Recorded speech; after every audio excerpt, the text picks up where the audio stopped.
استاذہ کے ایک دو تو بہت ساری باتیں کراچی کی یاد ہے، کیونکہ میں ہر وقت ان کے ساتھ رہتی تھی، اور آپ کو پتہ ہے کہ استاد کے رول ماڈل سے انسان سب سے زیادہ سیکھتا ہے نا۔ ہوا یہ کہ ہماری کلاس ختم ہوئی، جو پہلے سال ہم کراچی گئے تو بہت زیادہ آپ کو پتہ ہے اپوزیشن بھی تھی، لوگ نیگیٹو باتیں کرتے تھے، تو ایک خاتون آئی نا، اور انہوں نے بہت استاذہ کو برا بھلا کہنا شروع، اسٹیج پہ کھڑے ہو کے نا، اور کہتی ہیں آپ یہ کیا کر رہی ہیں اور وغیرہ وغیرہ، بہت مثلا اتنا ہارشلی وہ بولی کہ ہمیں ہو رہا تھا کہ ہم جا کے اس کو چپ کروا دیں۔ اچھا بولتی رہی، پھر استاذہ اتر گئی، وہ ایسے کھڑی ہوئی تھی، تو استاذہ اس کو کہتی آپ ذرا ہٹیں گی، میں نماز پڑھ لوں۔ اچھا استاذہ گئی، استاذہ نے نماز شروع کر دی، اور آپ یقین کریں اس عورت کا منہ کھلا ہوا تھا کہ یہ کیا ہوا نا، کوئی جواب نہیں دیا، کچھ بھی نہیں۔ تو مجھے اتنا اچھا لگا تھا اس وقت، میں نے کہا کہ واقعی یہ صبر کی عملی شکل ہے نا۔ عموماً یہ ہوتا ہے کہ ہم صفائیاں پیش کرنا شروع کر دیتے ہیں یا ڈیفینسو ہو جاتے ہیں، لیکن خاموشی سے وہ مجھے بہت مزہ آیا کہ استاذہ نے کہا ہٹیں کی سے میں نماز پڑھ لوں، کیونکہ قرآن میں یہ سکھایا گیا نا وَاسْتَعِینُوا بِالصَّبْرِ وَالصَّلَاةِ۔ اس طرح میں کلاس لے رہی تھی تو مجھے کسی نے کلاس کے بعد اٹھی، تو ایک ہماری بہن ہے کراچی میں ہی ہوتی ہے، وہ آئی کہ تو ان کی آنکھوں میں آنسو، کہتے آپ کے بیٹے کو چوٹ لگی اور اسے ہاسپٹل لے کے گئے ہیں۔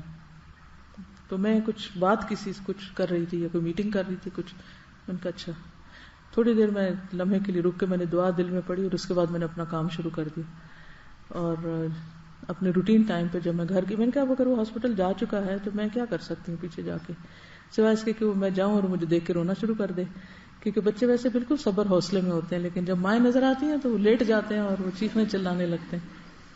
لیکن جب انہیں پتا ہو کہ اس قسم کی ان کو کوئی پیمپرنگ ہونی کوئی نہیں، تو وہ پھر اپنے آپ کو سنبھالے رکھتے۔ میں بچپن سے جب بچے چھوٹے ہوتے تھے، جب بچہ گرتا تھا تو میں ادھر دیکھنے لگتی تھی، خود اٹھنا سیکھے۔ ہم کب تک ان کو اٹھاتے رہیں گے، مشکل ہو جاتی ہے نا۔ تو بہرحال جب میں گھر گئی تو وہ ہاسپٹل سے آ چکا تھا، تو بھاگتا بھاگتا آ کے میرے ساتھ چمٹ گیا۔ وہ نشان آج تک ہے، اس کا کٹ لگا تھا کافی سارا، لیکن یہ ہے کہ تو زندگی میں خود پرسکون رہنا سیکھیں۔ لوگ نہیں بدلیں گے، نہ ان کی عادتیں بدلیں گی، وہ آپ کو تنگ کر کے پریشان کر کے خوش ہوں گے۔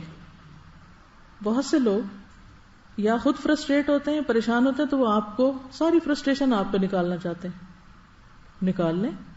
اب یہ جس مذکورہ خاتون کا ذکر ہو رہا ہے وہ اس لیے نہیں آئی تھی کہ وہ مجھ سے کوئی حل چاہتی تھی یا مجھ سے کوئی جواب چاہتی تھی، پتہ چل جاتا نا باتیں کرنے والا، وہ صرف اپنی فرسٹریشن نکالنا چاہتی تھی، انہوں نے نکال لی، میں نے سن لی، بات ختم ہو گئی۔ اب مجھے نماز پڑھنی تھی، نماز شروع کر دی۔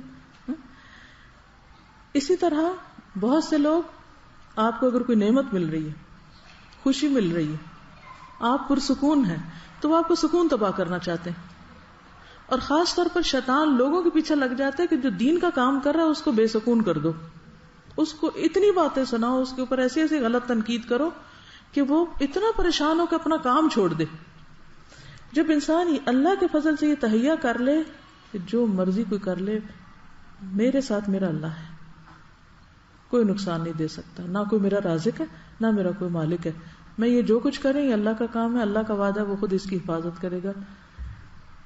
تو جب کبھی بہت زیادہ تنگ ہوتے ہیں نا حالات، تو میں کہتی ہوں اللہ تعالیٰ، عبد المطلب نے اپنے اونٹ لیے تھے، چلے گئے تھے اور کہا تھا یہ تیرا گھر ہے، تو خود سنبھال اس کو۔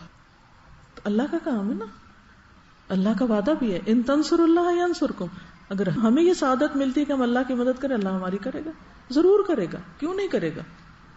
وہ اپنے دشمنوں کی مدد کرتا ہے، ان کو کھانے کو دیتا ہے، دوستوں کو نہیں دے گا، کیسے نہیں دے گا۔ تو ہر قسم کے حالات میں، چاہے کوئی بیماری ہو چاہے کچھ ہو، اس میں یہ گر سیکھ لیں کہ آپ نے کس طرح پرسکون رہنا ہے، وہ آپ کے اندر کا ٹھہراؤ یا اپنے اندر کا اطمینان جو ہے وہ باقی رہے، باقی سب چلتا رہے گا۔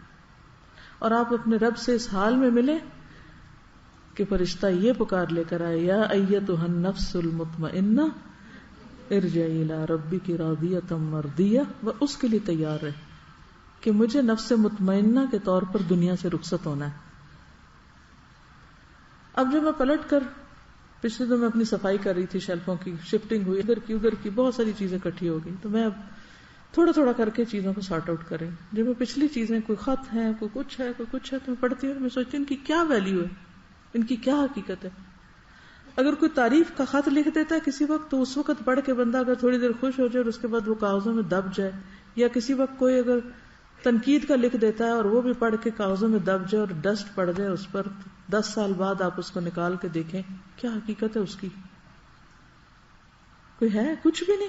کدھر گئے لکھنے والے؟ کہاں گئی باتیں؟ کچھ بھی نہیں. اصل فائدہ اس چیز کا جو آخرت میں فائدہ دے جائے.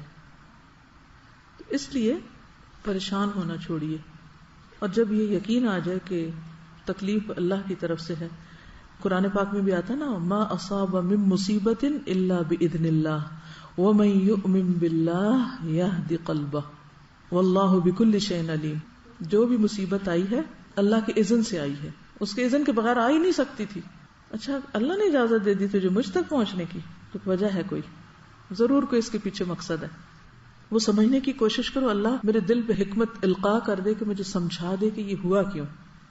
جیسے حضرت ابراہیم علیہ السلام نے کہا تھا نا، ربی ارینی کیف تحیی الموتى، اللہ مجھے دکھا دے تم مردوں کو کیسے زندہ کرے گا. قال اولم تؤمن، ابراہیم یقین نہیں؟ قال بلا، کیوں نہیں، بالکل ہے. ولکن لیطمئن قلبی، سب ایمان ہے، یقین ہے، سب ٹھیک ہے، بس مجھے اس کی وجہ بتا دے، مجھے ریزن سمجھ آ جائے. لیطمئن قلبی، تاکہ میرا دل اطمینان میں آ جائے. تو یہ جو اطمینان قلب ہے اس کو ہاتھ سے نہ جانے دیں. تو اس آیت سے مراد کیا ہے کہ جب مصیبت آتی ہے تو انسان یقین کر لیتا ہے کہ مصیبت اللہ کی طرف سے آئی ہے، پھر اس پر اللہ سے راضی ہونے کا اظہار کرتا ہے کہ اللہ میں راضی ہوں، میں آپ سے ناراض نہیں ہوں. اس سے اللہ تعالیٰ بندے کو ایسا ایمان، ایسی ٹھنڈک دل کی نصیب کرتا ہے کہ اس کی لذت وہ ہر وقت اپنے دل میں محسوس کرتا ہے. اور آپ کو پتہ ہے زبان کی لذت تو ہم خرید سکتے ہیں بازار سے، دل کی لذت نہیں خرید سکتے کہیں سے. یہ آتی ہے مشکلات پر صبر کر کے اللہ سے پر امید رہ کر. اور پھر اللہ کا وعدہ ہے ان اللہ مع الصابرین، جو صبر کرتا ہے اس کو اللہ کی مدد حاصل ہو جاتی، اللہ ان لوگوں کے ساتھ ہے. اور پھر واللہ یحب الصابرین، اللہ کو صبر کرنے والے پسند ہیں، اللہ ان سے محبت کرتا ہے. جب آپ صبر کرتے ہیں اللہ آپ سے محبت کرتا ہے. اس سے بڑی کوئی چیز چاہیے کہ اللہ آپ سے محبت کر رہا ہو؟ بہت بڑی نعمت ہے. اور پھر آخرت میں کیا ملے گا؟ انما یوفی الصابرون اجرہم بغیر حساب. یہ کیسے ہوتا ہے؟ نہ وہ ناپا جائے گا، نہ تولا جائے گا، نہ گنا جائے گا. بغیر حساب کیا ہوتا ہے؟ لکھ لیں 3 لفظ یاد رکھیے، نہ ناپا جائے گا، نہ تولا جائے گا، نہ گنا جائے گا.